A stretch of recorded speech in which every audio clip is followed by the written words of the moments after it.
Jalaluddin Bhuiyan এবং doctor Mosharraf ফাউন্ডেশনের বাংলাদেশ কেন্দ্র কমিটির আজীবন সদস্য জালালউদ্দিন ভূঁইয়াকে তার মূল্যবান বক্তব্য দেওয়ার জন্য অনুরোধ করছি।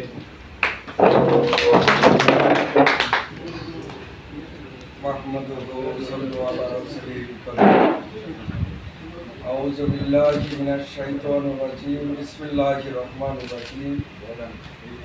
আসসালামু আলাইকুম ওয়া রাহমাতুল্লাহি ওয়া বারাকাতুহু। আজকে ডক্টর খন্দকার মোশাররফ হোসেন ফাউন্ডেশন কর্তৃক মালয়েশিয়া শাখায় আয়োজিত ডক্টর খন্দকার মারুফ সাহেবের জন্মদিন উপলক্ষে আজকের সভার সভাপতি,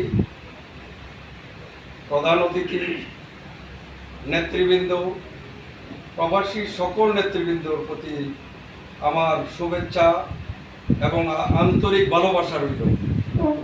সকলকে আবারও এই ডক্টর খন্দকার মোশাররফ হোসেন ফাউন্ডেশনের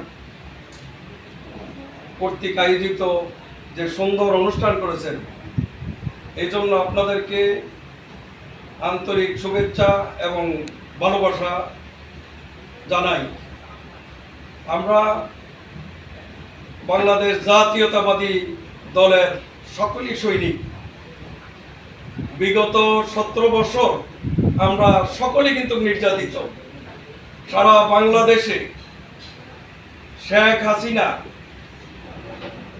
লেডি নমরুদ যে পরিমাণ আমাদের নেতা কর্মীর উপর অত্যাচার নির্যাতন করেছেন, তার রেজাল্ট কিন্তু সে পেয়েছেন।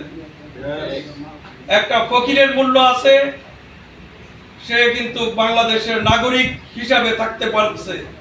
কিন্তু এখানে এই জন্যই দুঃখের বিষয় যে রাজনীতি এক সাইডে চললে হবে না, বের হওয়ার রাস্তা থাকতে হবে। সে হাসিনা, পেচিস হাসিনা কিন্তু তার যাওয়ার পথ রাখে নাই। তার বন্ধু পরদেশ ভারতে পালিয়ে যেতে বাধ্য হয়েছে এবং বাংলাদেশ বা পৃথিবীর ইতিহাসে কোথাও নাই যে 300 এমপি একজনও বাংলাদেশে থাকার কোনো পরিবেশ নাই। এই জন্য আল্লাহ পাক এই যে নির্যাতনের কারণে নমরুদ যেভাবে ধ্বংস হয়েছে, আজকে শেখ হাসিনাও সেই ধ্বংসের পথে কিন্তু গিয়েছে। কেউ যদি আওয়ামী লীগের আশা করেন যে ভবিষ্যতে আবার আমরা দাঁড়িয়ে যাব শেখ হাসিনাকে নিয়ে, এটা স্বপ্নের জগৎ আপনারা দেখতেছেন। আসলে এটা কখনো আশা করা যাবে না। এই নমরুদ হাসিনা কখনো বাংলাদেশের তার নেতৃত্ব আর কায়েম করতে পারবেন না। অত্যাচারী শাসন, তার রেজাল্ট আল্লাহ পাক নিজ হাতে তাকে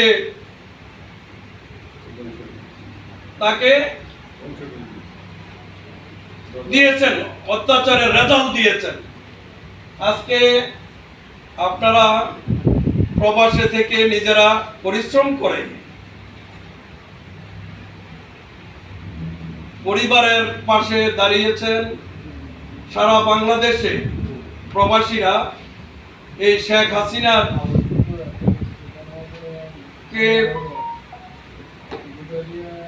ব্যাংকে টাকা না পাঠিয়ে তারা তাদের প্রতিশোধ আদায় করেছে। আজকে আপনাদেরকে অসংখ্য ধন্যবাদ। আপনারা ডক্টর খন্দকার মারুফ সাহেবের জন্মদিন উপলক্ষে সুন্দর অনুষ্ঠান করেছেন। আমি আল্লাহ পাকের কাছে দোয়া করি তার যেন দীর্ঘস্থায়ী হয়, সে তার সুস্থতা কামনা করি এবং আপনাদের সকলের সুস্থতা কামনা করি।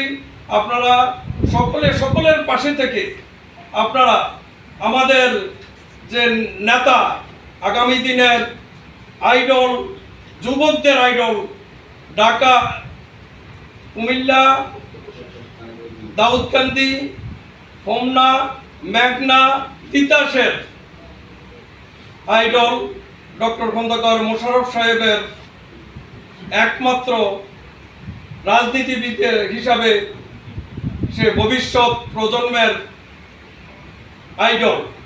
এই জন্য তাকে আমরা বিপুল ভোটে আমাদের নির্বাচিত করার জন্য আহ্বান জানাচ্ছি। আমরা মালয়েশিয়া এবং প্রবাসে এবং বাংলাদেশে আমাদের যে আত্মীয় স্বজন আছে, মা বাবা আছে, ভাই বোন আছে, সকলকে আমরা তাদের ভোট যেন ডক্টর খন্দকার মোশাররফ সাহেব এবং ডক্টর খন্দকার মারুফ সাহেবকে প্রদান করে সেই পরামর্শ আমরা দিব।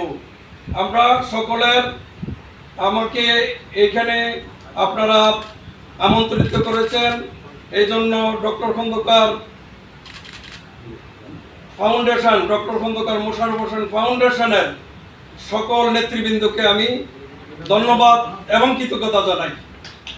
আপনারা সকলে ভালো থাকবেন। আগামীতে আপনাদের সাথে দেখা হবে। আমরা হাতে হাত মিলে, কাঁধে কাঁধ মিলে আমরা আমাদের নেতাকে আমরা নির্বাচিত করব এই প্রত্যাশা রেখে, এবং সকলের ভালোবাসা, আন্তরিকতা এবং সকলের পাশে থেকে আমরা কাজ করে যাব এই প্রত্যাশা রেখে আপনাদের সকলের সুস্বাস্থ্য কামনা করে